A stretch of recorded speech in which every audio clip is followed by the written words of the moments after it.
Les gouvernements invisibles, ça existe? Est-ce que ça Ils existe? sont invisibles, c'est difficile à dire. Mais il ne faut pas dire que c'est réel. Est-ce que ça existe? Oui, tous les gouvernements qui ne sont pas vus sont invisibles. Qui ne sont pas reconnus officiellement, ce sont des gouvernements invisibles. Non. Il y a beaucoup de gouvernements sur la planète qui ne sont pas reconnus officiellement par les autres gouvernements qui se reconnaissent eux-mêmes officiellement. Et ces gouvernements-là ne sont pas invisibles, ils sont non reconnus. Un exemple de ça? On a par exemple les gouvernements peut-être du Salvador. On a le gouvernement des Philippines qui a été longtemps non reconnu. OK, mais ils sont reconnus par une masse, au minimum, ils sont reconnus par ceux qui le dirigent. Non, un gouvernement invisible, c'est un gouvernement qui n'est pas connu par nos gouvernements. Et ni par la population? Nécessairement. OK. Alors, est-ce qu'on peut dire que la CIA, le KGB... On peut dire. Est-ce qu'ils font partie des gouvernements invisibles? Le KGB est nécessairement un gouvernement invisible, mais c'est la surface d'un gouvernement invisible. En dessous, il y a beaucoup plus que le KGB. La CIA, c'est un peu la même chose. C'est un gouvernement paragouvernemental et c'est la surface que l'on connaît, mais c'est une grande part de la CIA qui dirige la majorité des gouvernements dans les territoires où on va retrouver des prémices ou encore de l'exploitation américaine. La CIA est un gouvernement invisible au Salvador, c'est un gouvernement invisible au Nicaragua, c'est un gouvernement invisible dans la majorité des pays qui ont été colonisés ou qui ont reçu l'aide ou qui devraient recevoir l'aide américaine. Comme si on regarde à Cuba, il y a le gouvernement cubain, mais il y a aussi un gouvernement invisible qui s'appelle KGB. Mais le KGB, c'est la surface d'un gouvernement invisible beaucoup plus puissant. Il y a aux États-Unis un autre gouvernement invisible qui est relativement invisible, mais qui ne veut pas être visible, c'est le Ku Klux Klan, c'est le KKK. Et le Ku Klux Klan, qui est la plus grande société secrète au monde, et la plus puissante. Il y a eu des présidents des États-Unis qui en faisaient partie. Il y a la majorité des sénateurs. La majorité. Il y a énormément de sénateurs, il y a énormément de policiers, de chefs de police, de maires, de personnes extrêmement hautes qui font partie de cette société secrète, qui a une seule vision, une seule fonction, c'est d'exterminer tout ce qui n'est pas blanc. Alors, des sociétés secrètes, des gouvernements invisibles, il y en a plusieurs. Maintenant, ce sont des gouvernements dans des gouvernements. Le KKK est totalement assujetti à d'autres sociétés secrètes, comme la FM, entre autres, qui dirigent le KKK, sauf que les dirigeants du Ku Klux Klan ne sont pas au courant. Alors, et la FM est aussi, elle, totalement dirigée par une autre société secrète, qui est une société secrète extrêmement plus occulte, qui dirige l'homme et qui dirige aussi la manipulation des gouvernements, qui dirige l'homme d'une façon plus exotérique, à la surface. Ce gouvernement invisible, extrêmement occulte, qui est attribuable à Shambhala, entre autres. Et ce gouvernement dirige dans l'astral la majorité de la gestion financière ainsi que la gestion émotive qui différencie les nations. C'est-à-dire que c'est ce gouvernement invisible qui dirige, qui gère le phénomène émotif qui va permettre l'instauration du racisme, entre autres, et qui nécessairement va diriger le Ku Klux Klan, qui va diriger les guerres entre la majorité des nations. Le racisme peut être théologique, le racisme peut être de couleur, il peut être politique, il peut être géographique. Il y a donc des gouvernements invisibles qui vont diriger cela. Maintenant, il y a deux gouvernements invisibles majoritaires, Lagarta et Shambhala. Ce sont des termes ésotériques, évidemment, que certains connaissent, qui, normalement, ont trait à des sociétés qui sont matérielles, des sociétés, des civilisations, des villes, des cités, qui seraient soit dans la forteresse himalayenne ou soit encore sous le pôle Nord canadien. Shambhala et Lagarta sont des mots qui, à un moment donné, ont été colorés, c'est-à-dire qu'on a personnifié, on a essayé de faire des parallèles avec ce que l'humain connaissait, et on a pris ces mots pour en faire des cités. Ce ne sont pas des cités. Par contre, il y a énormément d'entités qui travaillent, qui sont manipulées, on va dire qui travaillent pour Shambhala ou Lagarta, et ce sont les deux majeures sociétés secrètes ou gouvernements invisibles qui dirigent le monde. D'elles va dépendre tous les gouvernements invisibles subséquents qui vont apparemment se rapprocher de nos gouvernements visibles. Mais ces deux mots-là, ça signifie quoi? Est-ce que c'est astral, c'est des entités astrales ou c'est des personnes vivantes, des humains qui dirigent ça? Non, ce sont des entités totalement astrales. Une partie, ce sont des entités astralo-éthériques et ils ont des contacts avec des phénomènes humains, des moustachus, des paquets d'autres personnages dans le contexte planétaire qui sont, eux, humains. Et ils vont prendre la forme qui est la plus intéressante émotivement pour ces humains, de façon à pouvoir missionner même les humains les plus intelligents. Quand je parle d'intelligents, disons les humains qui ont suffisamment de sensibilité et qui ont suffisamment d'évolutionnabilité pour être capable d'accepter quelque chose de neuf et pour être aussi capable d'accepter de communiquer quelque chose de neuf, même si c'est quelque chose de neuf et coloré. Okay. Si on continue en allant juste à côté, mais probablement c'est relié, les francs-maçons et puis les Rose-Croix. À un niveau très élevé dans l'hiérarchie, il y a des choses qui se passent là qui n'est pas connu de ceux qui sont dans la base. Absolument. Sauf que la franc-maçonnerie, donc la FM et l'ordre rosicrucien, c'est quelque chose de bien. La franc-maçonnerie est quelque chose qui est beaucoup plus négatif. Ça ne veut pas dire que c'est mauvais, mais c'est la franc-maçonnerie qui, normalement, est mandatée pour faire le mal. La franc-maçonnerie va donc soutenir le Ku Klux Klan, elle va soutenir la majorité des guerres raciales, la majorité des guerres planétaires, comme la Deuxième Guerre mondiale, entre autres, les exterminations massives de différentes populations. L'ordre rosicrucien est un ordre qui, normalement, instaure la contrepartie, va donc amener la paix, mais on en entend moins parler. Bon, la franc-maçonnerie, on n'en entend pas parler non plus, mais historiquement parlant, on va retrouver beaucoup plus d'interactions franc-maçonniques dans la gestion des gouvernements qu'on va retrouver des mécaniques rosicruciennes. Mais c'est uniquement parce que on parle beaucoup plus du mal sur la planète qu'on parle des choses qui sont constructrices ou qui proviennent d'après le mal. L'ordre rosicrucien est par contre beaucoup plus fragmenté et beaucoup plus fragmentable que la franc-maçonnerie. Pourquoi? Parce que plus tu es proche de la matière, donc plus tu es dense, plus tu es proche du mal, c'est le terme employé en spiritualité, plus tu seras capable de devenir puissant dans la matière, donc de devenir efficace, donc d'éviter les éclatements égoïques, les éclatements astraux. On a dit dans l'Antiquité, si Satan se met à travailler contre lui-même, c'est sa perte. Mais on n'a pas dit que Dieu a toujours travaillé contre lui-même. L'ordre rosicrucien est beaucoup plus fragmenté, beaucoup plus divisé, donc beaucoup plus faible que la franc-maçonnerie. Et présentement, il y a dans le gouvernement mondial énormément de structures qui sont à s'établir pour obliger énormément d'humains à mourir, c'est-à-dire à revenir vers la mémoire, à revenir vers le passé et à prendre une bifurcation planétaire qui va être décisive dans les années à venir. Une bifurcation planétaire, celle de l'homme ancien, celle où on va recréer le cycle, et la franc-maçonnerie fait tout pour obliger cela, uniquement pour forcer les êtres humains les plus solides, qui spirituellement portent le nom d'élus, pour forcer ces êtres humains-là à rayonner, donc à éclater, c'est-à-dire à se fusionner avec leur dôme éthérique. Plus le mal approche, plus le mal est dense, plus la corde devient raide et la corde raide devient mince pour les individus qui se conscientisent. Plus cela arrive, plus les individus qui se conscientisent peuvent s'écœurer. Je répète encore que la clé est de s'écœurer sans se déprimer. Plus cela est forcé, plus les individus conscientisables, transportables, vont parvenir à cette libération. Plus vite cela est fait, plus rapidement, dans un temps illusoire, mais dans un temps humain, plus rapidement, l'évolution de l'humanité, donc la libération de l'humanité face à la souffrance planétaire, à la souffrance astrale, va être accomplie. Cela veut dire que la franc-maçonnerie a comme fonction d'amener de précipiter l'âge de fer, et si possible d'amener un âge de fer dans l'âge de fer. Donc un âge du mal dans l'âge du mal. C'est ce qu'elle a commencé à faire lors du Troisième Reich, et c'est ce qu'elle va tenter de poursuivre, d'ailleurs c'est ce qu'elle fait régulièrement, par la drogue. L'invention du crack, entre autres, qui est absolument géniale. Au niveau mise en marché, c'est formidable. Ça coûte presque rien, tu restes totalement pris avec. Et il y a énormément d'autres facteurs qui vont être totalement menés par ce genre de société secrète de gouvernement invisible. Tout ça, c'est amené et pensé par les francs-maçons. Non, c'est amené par la franc-maçonnerie, ce n'est pas pensé par la franc-maçonnerie. Ils peuvent avoir l'impression qu'ils y pensent. Alors, est-ce qu'ils sont au courant de ce qu'ils font? Par exemple, est-ce qu'ils sont au courant de ce qu'ils font? Oui, mais ils ne sont pas au courant de ce qu'on dit qu'ils font. Est-ce qu'ils savent, quand tu dis con, c'est toi? OK. Est-ce qu'ils savent pourquoi? Ils savent ce qu'ils font, mais est-ce qu'ils savent pourquoi ils le font? Absolument, ils savent pourquoi ils le font, mais ils ne savent pas le pourquoi que je sais. Alors, quel est le pourquoi que tu sais? Mais je te l'ai dit. OK, ils ne savent pas ça. Non. Alors, eux sont manipulés par quoi?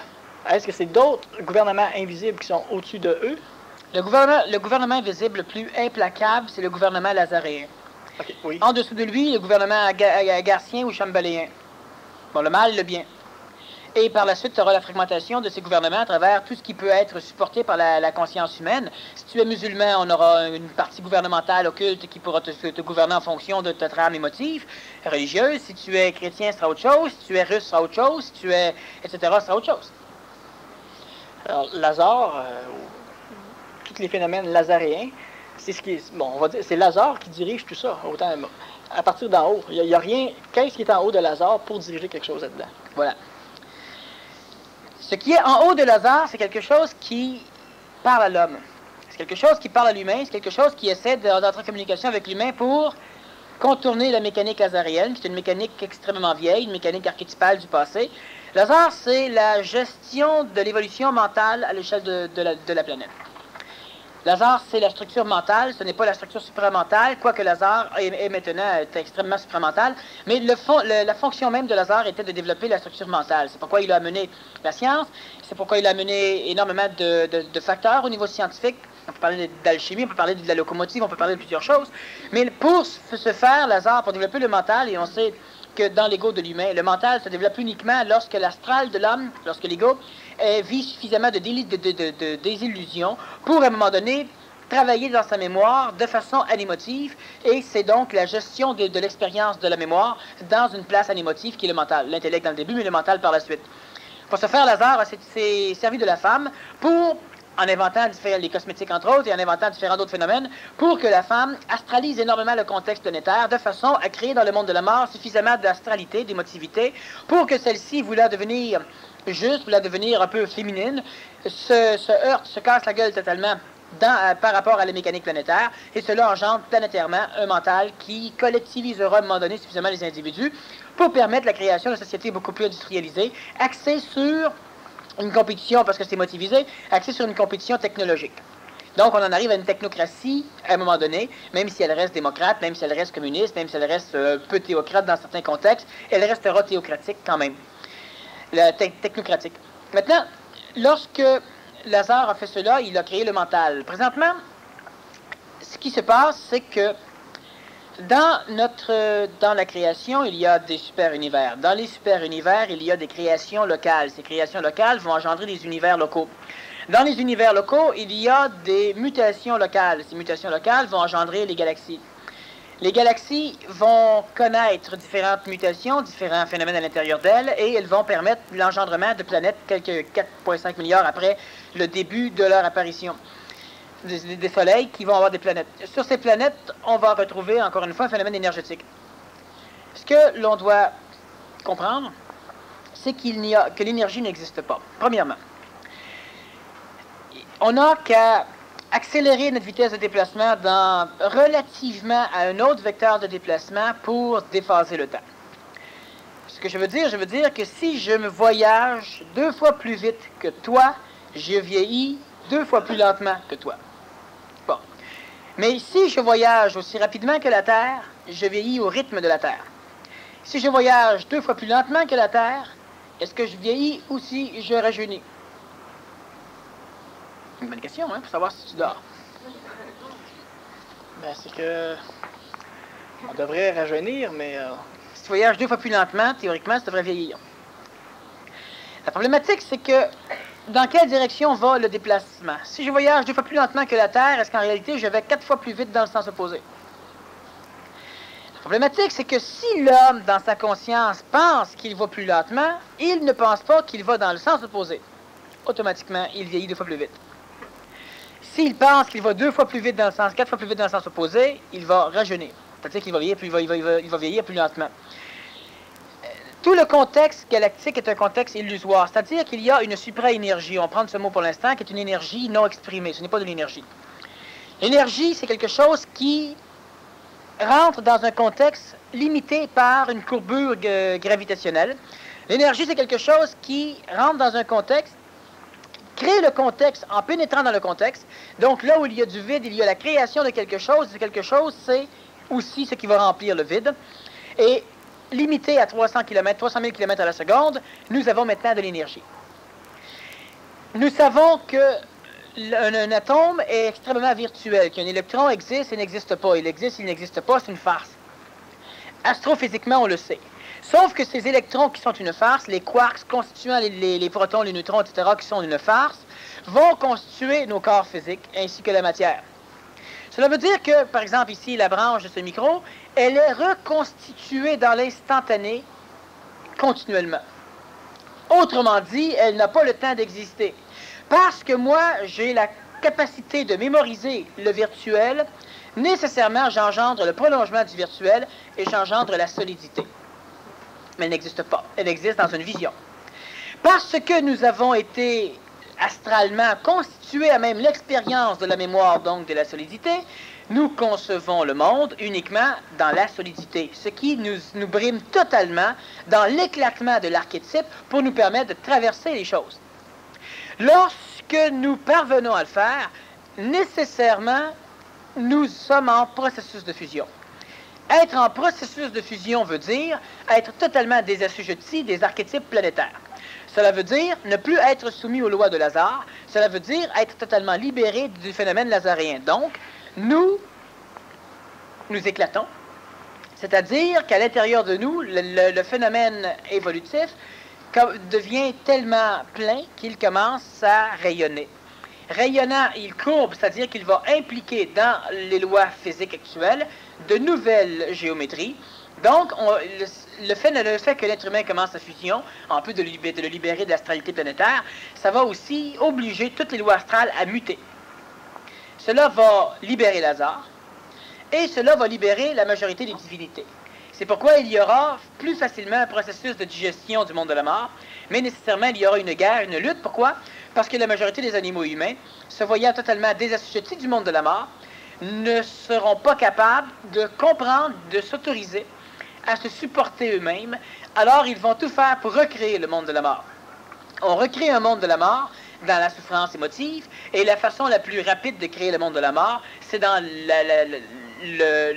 la création des martyrs, ce que les chrétiens ont fait aussi.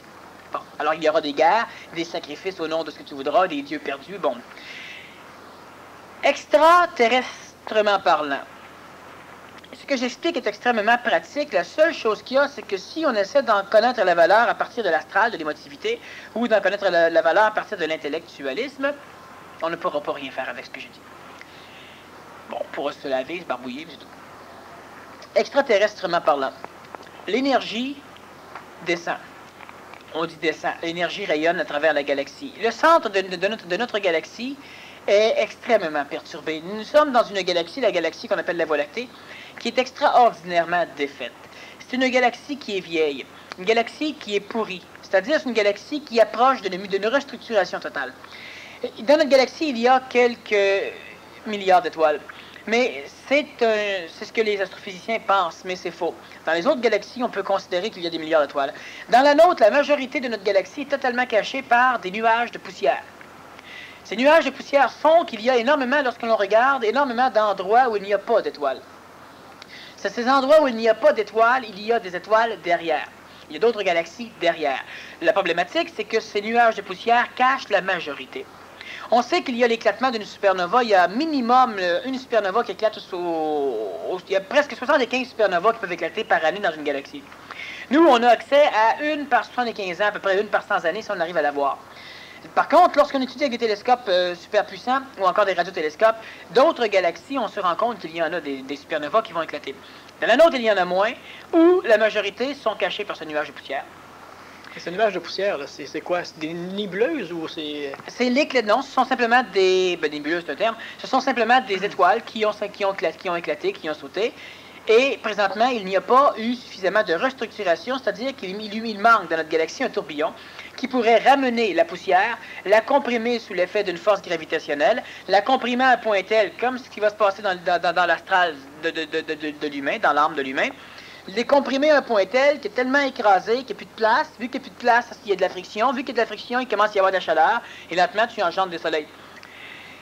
Notre galaxie est sale. Ah, mais pourquoi? Poussiéreuse. À cause de quoi? Le temps, la vieillesse, c'est quoi?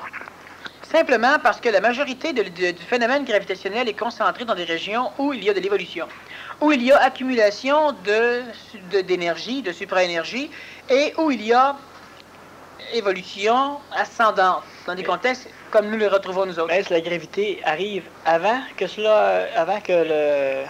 la possibilité d'évolution vienne, ou c'est le contraire? Il y a gravité quand l'évolution est arrivée là.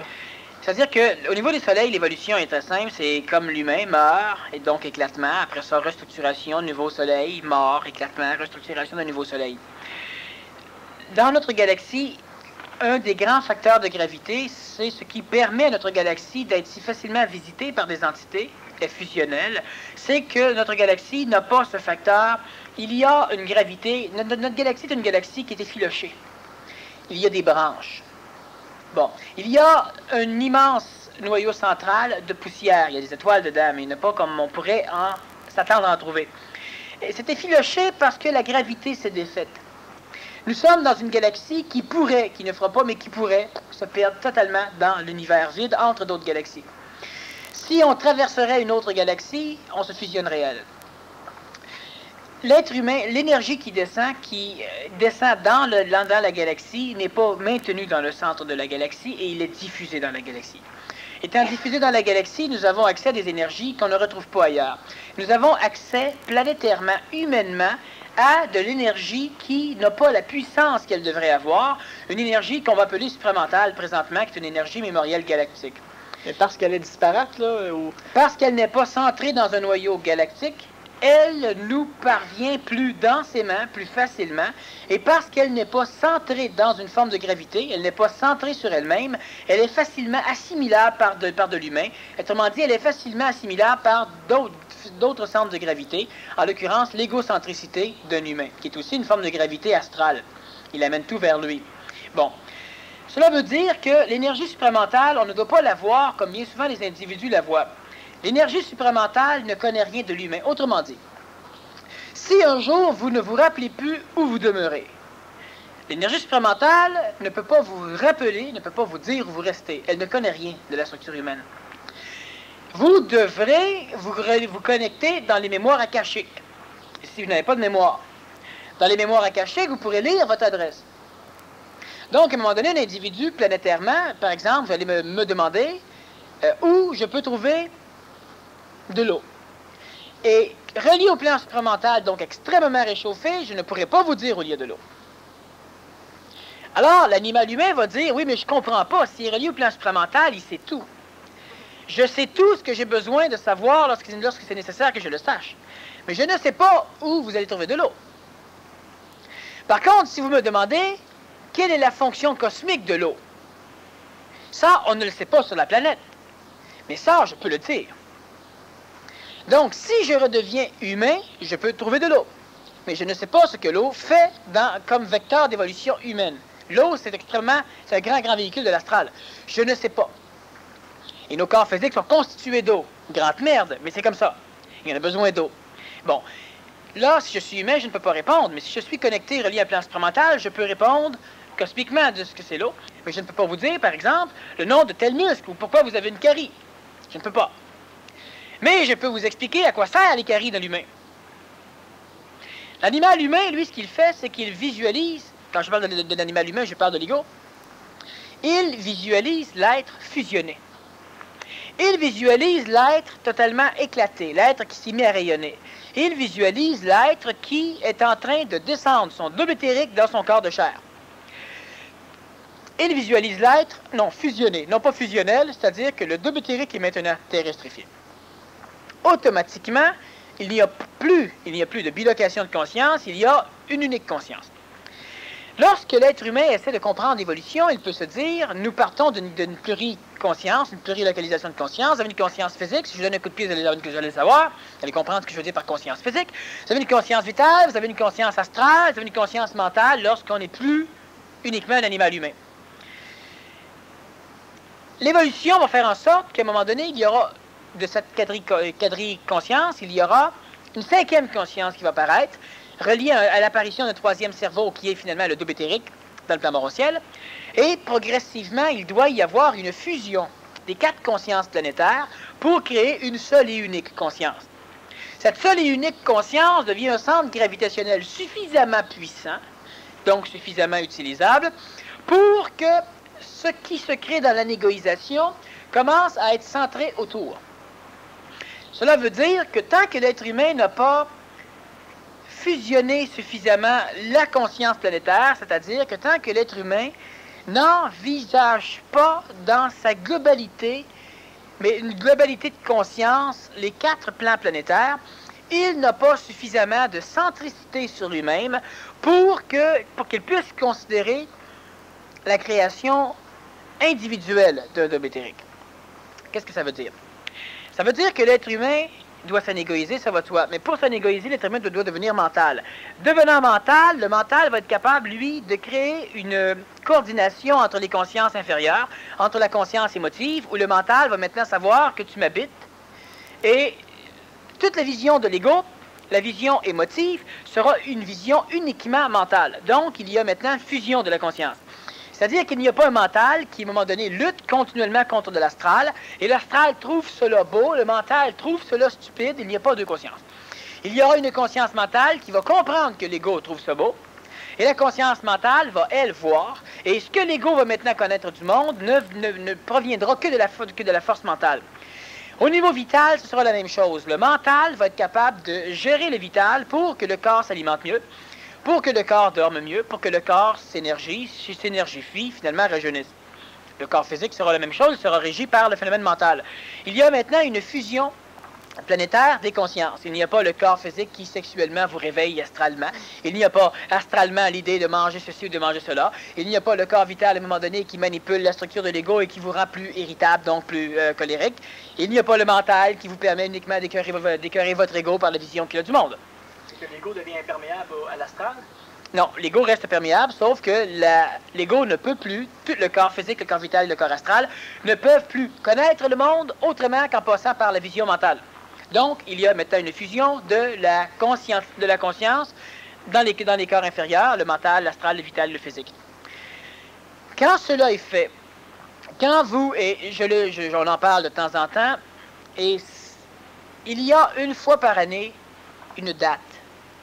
La date, ce n'est pas une journée, on parle d'un mois, un mois et demi, où la structure planétaire rentre dans une phase où elle se voit coupée de différentes mécaniques, ce serait long à expliquer. Il y a un temps qui n'est pas nécessairement le même pour chaque être humain, mais qui est relativement similaire dans certaines régions géographiques de la planète. Un temps où l'humain voit sa dose d'écœurement augmenter. Sa dose d'écœurement augmente, et j'ai expliqué qu'il doit y avoir quelqu'un qui met le doigt sur la soupape, parce que rendu, il vous faut 100 livres pour éclater, pour rayonner. Rendu à 75 livres, la soupape s'ouvre, et puis là, ça sort, puis elle se referme rendu à 50 livres. Alors, on doit attendre encore d'augmenter, puis près de 75 livres, on a l'impression que ça se rapproche. C'est vrai, la soupape s'ouvre, et puis on redescend encore. Bon, il manque quelque chose. Ce que l'humain doit savoir, c'est qu'il y a un laps de temps où la fusion des corps inférieurs, de la conscience des corps inférieurs, est plus faisable.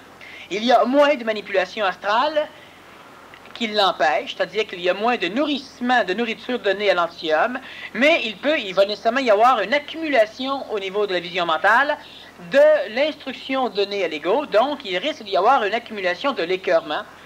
Mais on ne doit pas se déprimer. Se déprimer, c'est ouvrir nous-mêmes la soupape. Donc on doit s'écœurer avec le sourire. Quand cela arrive, il y a donc un temps où le mental peut totalement accomplir la fusion des consciences inférieures. De ce fait, vous n'êtes plus un être humain, mais vous n'êtes pas encore un extraterrestre. Vous êtes un mutant, une mutante. Quand cela arrive, il y a maintenant, au lieu d'avoir différents phénomènes de gravité physique, gravité vitale, gravité astrale énorme et gravité mentale, il y a maintenant une seule source de gravité, et cela fait en sorte que votre égoïsation non seulement va s'accentuer, va s'accélérer. La souffrance, vous ne devriez même plus en parler. Parce que quand on parle, on se plaint. Quand on se plaint, on se déprime. On doit apprendre à se fermer. C'est-à-dire qu'il y a des mots qui ne permettent que le langage de l'astral, et ces mots-là doivent disparaître du langage du mental. C'est une forme de rééducation totale au niveau du langage, mais c'est comme de dire, par exemple, bon, le mot stupide, c'est un mot à bannir à jamais. Il ne peut pas être compris par le mental. Donc, il n'est utilisable que par l'ego. Le mot imbécile, tous les mots péjoratifs de jugement, auto- ou hétéro-jugement, sont des mots qui permettent à l'humain de se déprimer.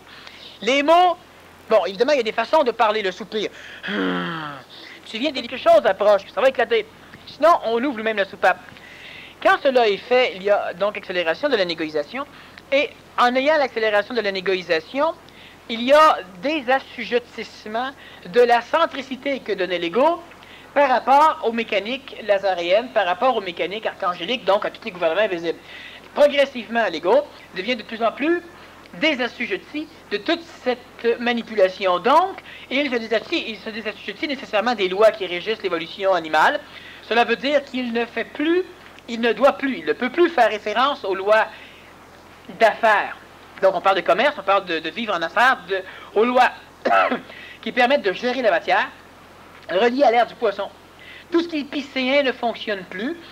Mais, étant donné qu'il n'a pas encore commencé la fusion avec son double éthérique, tout ce qui sera aquarien relié à l'ère du Verseau ne fonctionne pas. C'est ce qui amène l'humain sur la corde raide. On a déjà parlé suffisamment de la corde raide. Cette corde raide, elle est essentielle. Pourquoi? Parce qu'à un moment donné, vous devenez plus important, pour prendre des termes planétaires, vous êtes plus important que ce que vous allez accomplir. Étant donné que vous devenez plus important que ce que vous allez accomplir, ce que vous allez accomplir n'est plus important. On parle toujours du point de vue cosmique. Et étant donné que l'être humain commence à avoir une centricité au niveau du mental, même s'il n'a pas finalisé la fusion de ses personnalités inférieures, il a quand même une centricité, et donc une création de gravité, un centre gravitationnel plus mental, nécessairement il commence à créer autour de lui, dans une anégoïsation, il commence à créer son double éthérique. Le double éthérique, on le place dans le plan morontiel, c'est pour le dessiner sur un papier. Qu'est-ce que c'est que l'énergie vitale? C'est l'énergie subatomique. Le plan morontiel, c'est l'énergie vitale. Donc, nécessairement, le double éthérique, il est constitué à même votre corps vital. Donc, il entoure l'être humain, il fait partie intégrale de l'humain. La fusion, c'est lorsque la conscience mentale est capable de rajouter dans sa vision des personnalités inférieures une personnalité supérieure. On parle de supérieur, on parle de vibration, évidemment, qui est le double éthérique. Quand il y a conscientisation du double éthérique, il y a bilocation de conscience, c'est-à-dire que d'une quadrilocation de conscience, on en arrive à une bilocation, et beaucoup plus loin, on en arrivera, lorsqu'il y aura totalement fusion, on en arrivera à une seule et unique conscience, mais qui alimentera l'expression de l'humain à partir des phénomènes planétaires comme des phénomènes extraplanétaires, donc galactiques. Mais le double éthérique n'a rien à voir avec le supramental. Oui. Pour arriver à lui-même. Oui, on va revenir sur cela. Le double éthérique, c'est ce qui... Le double éthérique est une alliance. Mais ce que je veux dire, c'est que il y a 4 étapes, mais dont le supramental n'a pas d'affaire là. C'est ce qui va l'attirer, mais... Oui, pas au niveau planétaire. Par contre, ce qui va arriver, c'est qu'est-ce qui va accélérer la personnalisation du mental, et non pas la personnification, la personnalisation du mental. Qu'est-ce qui va accélérer cela? C'est le contact entre le plan supramental, par un ajusteur de pensée, avec le plan mental de certains humains. Cela va faire en sorte que l'intelligence supramentale ne peut pas amener dès le début l'information à l'humain de ce que vous êtes. Elle ne peut pas. Elle ne vous connaît pas. Par contre, elle va donner suffisamment d'énergie au mental pour que le mental progressivement se réveille et lui, regardant ce qu'il peut regarder, donc regardant en bas, découvre ce que c'est l'ego, découvre ce que c'est la majorité de ce qui le constitue. Immédiatement, l'intelligence supramentale, qui maintenant connaît ce que le mental connaît, pourra t'amener un parallèle entre ce que tu es et ce qu'est la planète Terre. Là, tu commences à avoir de l'information qui ne provient pas du monde de la mort, parce que cette information inclut le monde de la mort. Bon. Progressivement, lorsque le mental devient suffisamment puissant, pour que vous cessiez de considérer que vous êtes nerveux, alors que c'est votre ego, que vous avez peur, alors que c'est votre ego, que vous êtes écœuré, alors que c'est votre ego. Quand le mental, quand vous êtes dans votre vocabulaire capable de dire que ce n'est pas vous. Bon, je taillis la face. Qui vient de parler? C'est tellement évident. C'est de l'ego. Donc, mon ego taillit la face. Bon, puis ton ego, il vit avec ça. Mais c'est une façon de jouer, encore une fois. Les imbéciles vont jouer, mais laisse-les jouer, ils jouent de toute façon. Mais c'est un niveau supérieur quand même. Si tu arrives à parler de ton ego, en disant mon ego, c'est mon ego qui dit ça, c'est quand même l'ego qui dit c'est mon ego qui dit ça. Oui. Ça peut être le mental. Moi, ce que je te dis, c'est que l'être humain qui vit dans la conscience astrale de l'imbécilité, le médiocre, lui peut, à un moment donné, se jouer des tours. Lui peut dire, parce que quelqu'un qui écoute la conférence peut apprendre, ah ok, bon, ben d'abord je vais dire que c'est mon ego. Alors je me frappe, ouch! Mon ego vient de chialer. Bon. Oui, c'est sûr. Moi, je ne dis pas qu'on doit prendre l'habitude de changer son vocabulaire. Je dis que maintenant que l'on comprend des choses, on doit changer son vocabulaire. Mais celui qui se laisse jouer, il se laisse rejouer de toute façon. Ça, il n'y a rien à faire. C'est pas lui que je parle. Parce que le mental ne souffre pas. Non. Il ne peut pas souffrir. Il ne s'écœure pas, il ne s'impatiente pas, il ne souffre pas, il ne se plaint pas. Le mental ne peut pas faire ce genre de choses. Mais c'est l'ego qui, après avoir touché au mental, c'est l'ego qui se plaint par la suite. Tout le temps. Et on doit s'arranger pour éliminer ce genre de choses. Dans l'ajustement de la parole, il y a l'élimination des mots faux. Il y a le renforcissement de ce que nous disons par l'énergie de la voix. Il y a aussi l'augmentation de la quantité de mots précis pour remplacer les mots faux qui, finalement, servaient à plusieurs choses.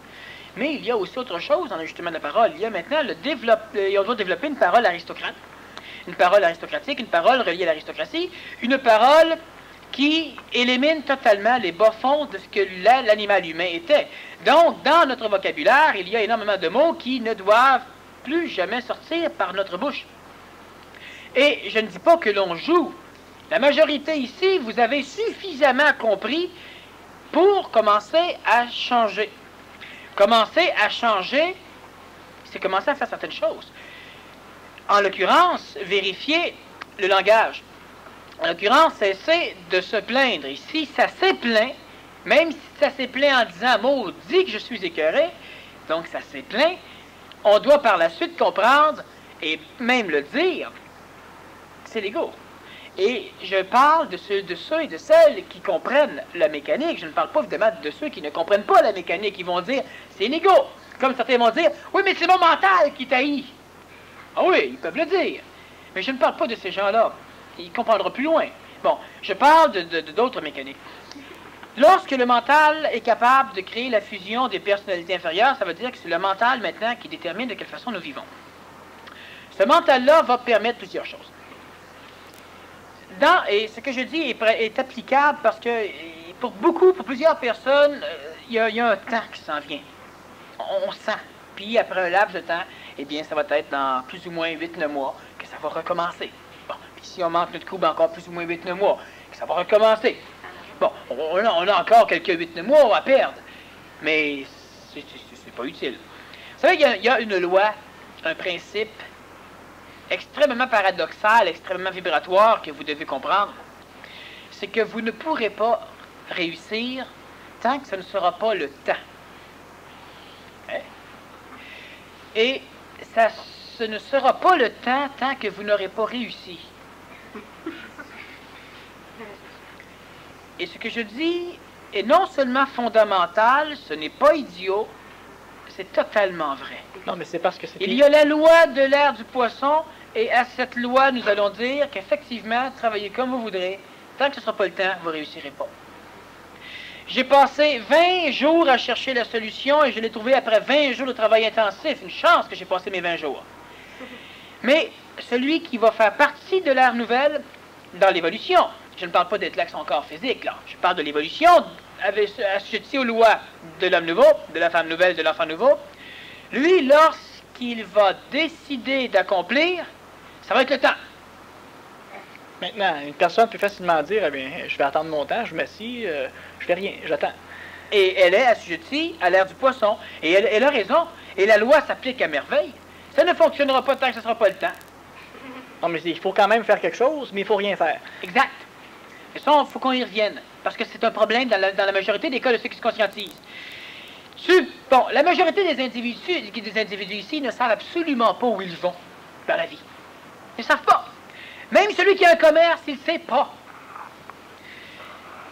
Parce que le commerce est pas la chose la plus importante. Et là, l'individu va dire, alors là, à un moment donné, il faut qu'on fasse un arrêt, puis qu'on se retrouve. Mais tu essaies de te trouver, puis tu te trouves. Mais ça ne tient pas. Tu te trouves pas. Pourquoi? Parce que si vous êtes plus important que ce que vous allez accomplir, donc là, c'est une importance qui n'est plus collective. Quand c'est ce que vous faites qui est important, c'est une importance collective. Elle va rester historiquement. Ce qui va arriver, c'est que tant que vous n'avez pas réglé chez vous certaines choses, tout le reste ne peut être réglé.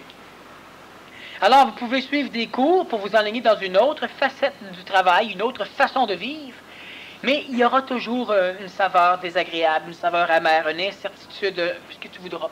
Vous allez faire de l'argent, il y aura toujours la même saveur, il y aura toujours quelque chose qui n'ira pas. C'est parce qu'il y a quelque chose à régler, mais beaucoup de personnes, et en tout cas, beaucoup ne savent pas quoi régler. Exactement. Alors, on sait encore moins comment. Oui, mais c'est d'ailleurs ce que je vais expliquer là, ce que j'ai commencé aussi un peu à expliquer. La première chose, c'est que nous devons... C'est facile de dire « anégoisez-vous ». C'est facile aussi à le faire. La problématique, c'est que plus on a d'ego, moins il veut. Mais, cosmiquement, c'est facile de s'anégoiser. Mais en même temps, demandons à ce qui est cosmique de venir sur la planète 2-3 jours. Pour ça, il verra comment c'est facile de s'anégoiser. Tant que nous sommes assujettis à la gravité de la planète Terre, nous sommes assujettis à la densification, donc à l'involution. C'est pourquoi nous devons rester totalement éveillés, 24 heures sur 24, sinon 25, parce que chaque fois que nous dormons, nous sommes terrestrifiés. Nous perdons du terrain. Et parce qu'on a un corps physique, notre terrestrification est lente. L'évolution aussi. Première chose, c'est de comprendre que nous ne sommes pas l'animal. Ce n'est pas nous qui sommes impatients, ce n'est pas nous qui critiquons parce qu'il pleut, ce n'est pas nous qui critiquons par ceci ou pour cela. Ce n'est pas nous. Ça habite avec nous.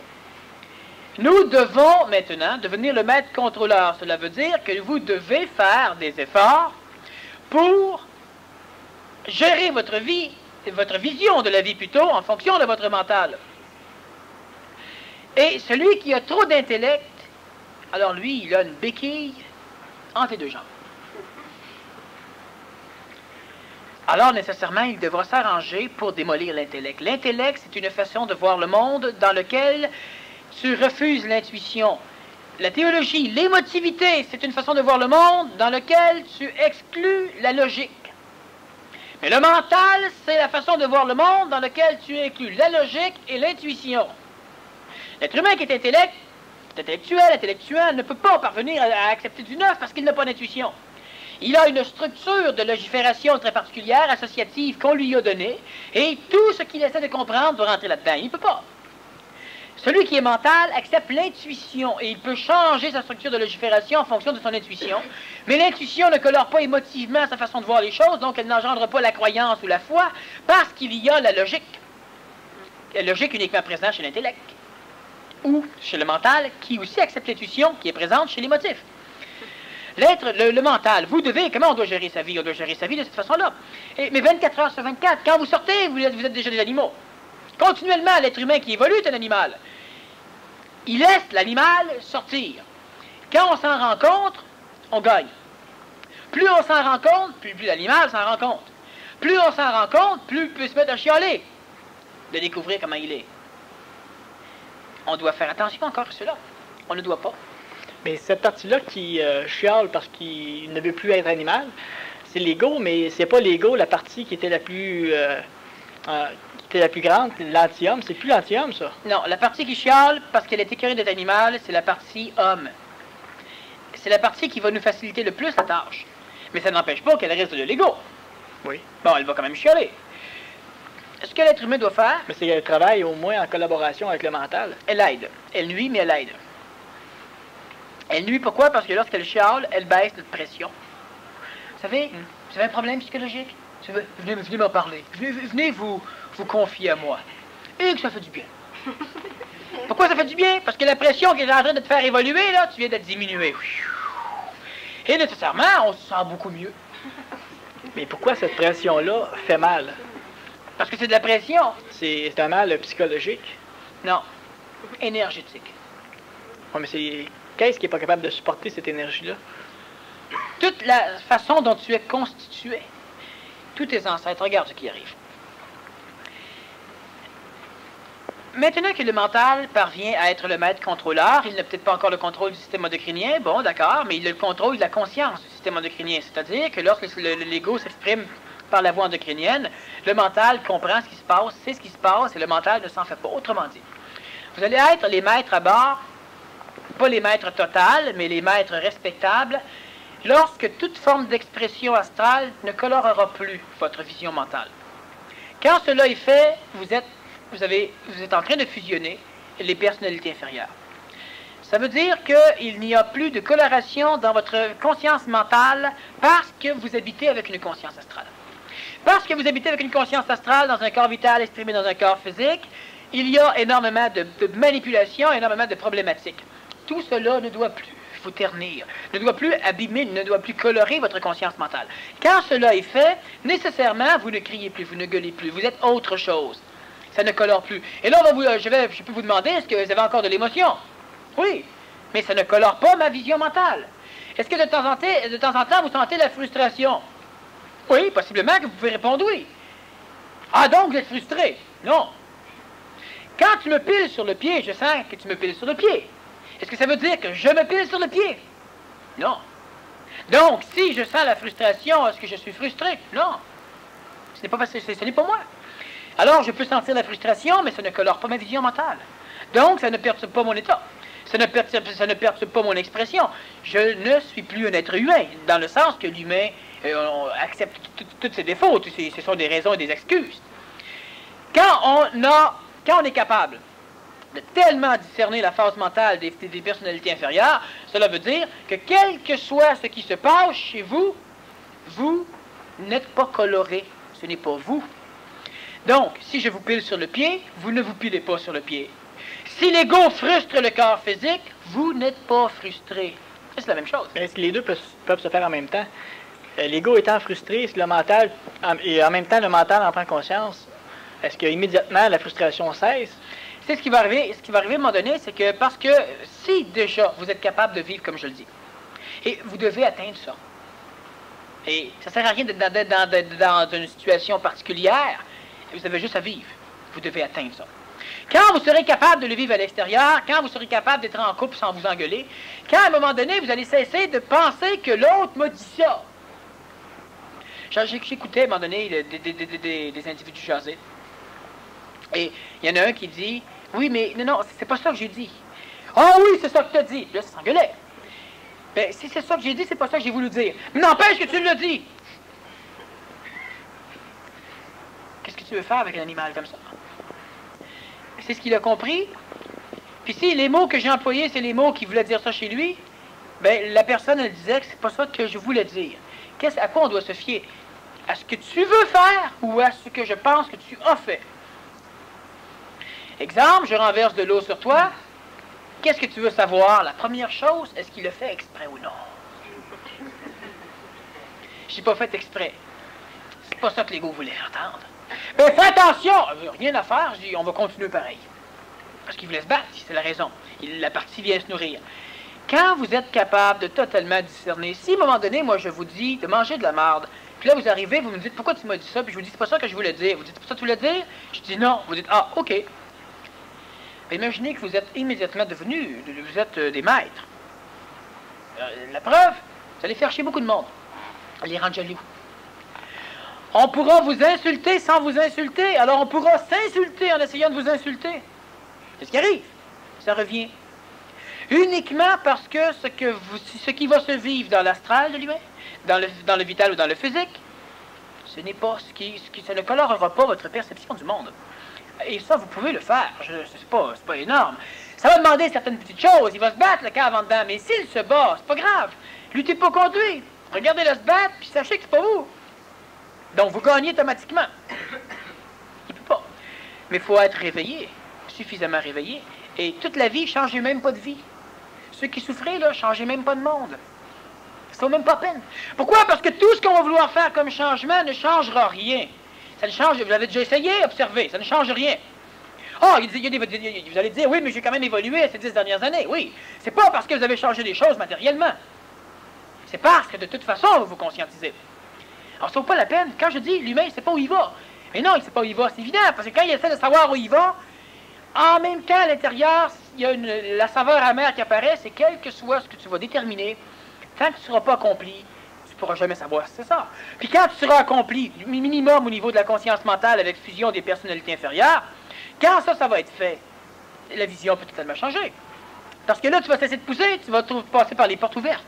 Mais en attendant, tu ne peux pas les voir, les portes. Tu dis, l'humain ne sait pas ce qu'il veut, ne sait pas ce qu'il doit faire, donc il ne sait pas comment le faire exactement. Mais c'est tellement plus simple. À l'intérieur, même pas, il ne faut même pas la peine. Je vais vous expliquer quelque chose. Il y a des individus que je connais présentement qui essaient de vendre quelque chose. Bon. Alors, ils se promènent et puis ils font mer et monde pour vendre un produit. Bon, alors, ils laissent des cartes, ils laissent, bon, etc. Et, oh, il y a un peu de personnes qui appellent, etc. C'est pas mauvais. Ces personnages-là sont évolutifs, sont conscientisables. Ils se conscientisent, ils le savent. Et la problématique, c'est que c'est pas réglé chez eux, ils n'ont pas éclaté. Il n'y a pas encore de début de processus de fusion. Et vous devez commencer ça cette année. Il n'y a pas de début de processus de fusion, pas réellement. Il y a création du double. Il n'y a pas de début de processus de fusion. On va voir extrêmement qu'est-ce que c'est après. Alors, ce qui arrive, il arrive que de temps en temps, il y a des personnes qui, bon, si ils travaillent, et on ne doit pas travailler, on doit faire des choses, on ne doit pas travailler. Si ils sont capables de fusionner les personnalités inférieures et de prendre la vie en fonction du mental, donc ils ne sécrètent, et même s'ils sécrètent, ça ne colore pas leur mental, ce qui va arriver qu'ils vont s'asseoir dans leur bureau puis ils vont dire « Ah ben là, je suis écœuré de me promener. Et j'ai fait ma part. C'est assez. Si ça ne fonctionne pas, c'est pas ça que j'ai à faire. » Là, le téléphone sonne. Il va répondre « Oui, oui, oui, bon, ok, bon, vous en voulez 3000 et tout, bon, parfait, c'est très simple. » Là, il raccroche son téléphone. Puis il continue à se dire « C'est pas ça la vie. » Le téléphone sonne encore. « Oui, oui, 2000, ah, pas de problème, 2000. Bon, passe la commande. » Puis là, il continue à réfléchir, puis là, il regarde, ça fait 5000 commandes dans 5 minutes. Mais tout ça, c'est de la merde, pareil. Ça sonne encore. 25 000 commandes, oui, ah, pas de problème, 25 000. C'est comme ça que ça va fonctionner. Et qu'est-ce que ça prouve? Quand je dis que vous êtes éclaté, c'est ça, le bonhomme est en train de s'éclater. Il rayonne. Les individus là-bas commencent à être prêts. Dans l'astral, on libère des possibilités. Il ne travaille plus. Elle dit, oui, mais il est là pour répondre au téléphone. Oui, mais il ne prend pas 75% du temps de sa vie uniquement pour travailler, pour maintenir le 25% qui va servir à se reposer des 75 autres. D'accord? Il ne travaille plus. Il vit. Et là, à un moment donné, ce qui va arriver, c'est que son ego va profiter de l'ayant rendu. Il a vendu beaucoup. Puis, oui, ben, c'est correct que je continue à en vendre. Bon, puis là, mais il reste négatif un peu ce qu'il fait. Il va pas là-dedans. Puis là, le cœur accélère, le téléphone sonne encore, puis là, il commence à voir que l'ego veut sécréter positivement. Ça risque de détruire, parce que celui qui se conscientise ne peut pas fonctionner avec les lois de projection de l'homme du poisson. Il s'en rend compte, mais la nuance, c'est qu'il se dit, bon, ça y est, l'ego sécrète. Mais pensons-y, que l'ego sécrète, je m'en fous. C'est ses lois de sécréter. Puis quand mon ego sécrète, c'est dans ses lois, c'est pissé, hein. Il va m'aider à réussir. Mais mentalement, moi, je reste aussi négatif, aussi neutre. C'est un négatif qui n'est pas douloureux. C'est un détachement. C'est pas du négativisme. C'est un écœurement? Non, c'est un détachement. La fusion des personnalités inférieures est faite, le téléphone va sonner, puis la personne va engager une secrétaire ou un secrétaire pour répondre, puis il va s'en aller marcher sur la rue, puis pas en disant « Hey, j'ai réussi! » Là, son ego vient de colorer son mental. Moi, c'est parce que je vois cette personne-là. Les téléphones qui continuent à sonner, c'est pour canceller les commandes. C'est très simple. Je continue encore. Tes questions sont pas assez bonnes. Ceux que tu vas poser là, je continue. Le problème de l'humain, c'est l'ego. Il faut que ça ne colore pas le mental. Bon, en te disant ça, peut-être que l'ego fait quelque chose. Tolérez-le. Je l'ai dit souvent, de toute façon, c'est un bébé, c'est un enfant on est pogné avec. En souffrir mentalement, décider qu'on en souffre mentalement, c'est nous restreindre. Alors, il va arriver ceci. Il va arriver que là, l'individu est en train d'éclater.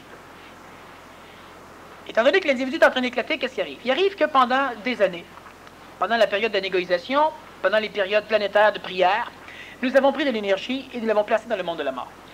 Pendant la période d'anégoïsation, nous prenons de l'énergie et nous la plaçons dans le plan morontiel. Nous créons un double éthérique.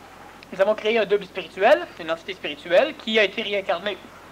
Pardon, dans la majorité des cas, je l'ai déjà parlé dans une conférence régulière. Ces entités spirituelles réincarnées créent une lucidité. C'est la conscience lucide. Et maintenant, on remet de l'énergie dans le plan morontiel et on crée le double éthérique. Tant qu'on fait cela, on crée le double éthérique, c'est intéressant. Mais il y a toujours des moments donnés où on est prêt à s'anégoïser plus rapidement. Ça veut dire quoi? Ça veut dire qu'en étant comprimé, en acceptant que le mental va prendre le dessus, il ne sera plus colorable. Vous avez, comme j'expliquais à un moment donné dans un séminaire, bon, votre main transpire, votre jambe tremble, vous voulez aller voir un patron, vous êtes tout humide, ben vous rentrez pareil, puis vous saluez le patron, puis la main est toute humide, etc. Puis vous vous dites, c'est pas grave, le cave, il n'y a rien qu'à suivre. Si vous continuez à miaiser, continue à miaiser. Ça veut dire quoi? Ça veut dire que émotivement, ça ne colore pas votre vision mentale. Quand cela se fait, il arrive ceci. Il arrive qu'il y a une égoïsation très rapide, avec pas trop de souffrance. Moi, il n'y en a pas trop, je vous assure. C'est même agréablement plaisant. Vous sentez plein partout chez vous, plein d'affaires. Restez-vous. Alors, ça ne vient jamais assez intense pour souffrir. Vous percevez, vous ne souffrez pas. Et là, il y a une égoïsation rapide. Et qu'est-ce qui arrive? Il arrive quand il y a suffisamment d'égoïsation, toute énergie que vous placez, là, il y a l'inverse qui se fait. Là, il y a le début du processus de fusion. Le processus de fusion, on l'a déjà vu, il va pousser le mental à descendre au niveau de l'âme. Il va pousser le mental dans l'âme, va totalement détruire ce qui reste de l'ego. Donc, vous allez avoir un mental totalement lucide d'une âme pure. Et le troisième cerveau, le phénomène supramental, commence à descendre. Et là, on parle de processus de fusion. Il arrive juste ceci, c'est qu'après avoir versé de l'eau pendant des milliers d'années dans des réservoirs supérieurs, à ce moment donné-là, c'est de ces réservoirs-là que l'eau commence à descendre chez vous. L'énergie commence maintenant à couler par le canal et elle vient nous imbiber. Et là, il y a le rayonnement. Là, il y a le peu d'énergie qui manquait, ça remplit, et là, ça commence à se fissurer. En réalité, ça ne fissure pas. Il arrive qu'il y a, comme un soleil, énormément d'accumulation de gravité, et là, ça commence à rayonner. Rayonnant, ça crée une chaleur interne qui élimine le froid, donc les parties d'évolution, d'insécurité, de tout ce que tu voudras. Ça brûle totalement ce qui reste de l'ego, et là, ça commence à rayonner. Commençant à rayonner, ça crée une centricité de ton événementiel, de l'événement de ta vie vers toi, et immédiatement, les téléphones vont commencer à sonner, les choses vont commencer à se placer, et tu changes totalement. Le changement total, je ne sais pas si on n'en parlera pas immédiatement, on va revenir là-dessus. Ce changement total-là, je vais vous le décrire, je vais en parler. C'est une des preuves. On n'a pas besoin de preuves, mais ça permet à l'ego de prendre conscience que le jeu qui vient de se faire est bénéfique. Pour lui, il faut qu'on le prouve, pas pour le mental. Alors, on fait une pause.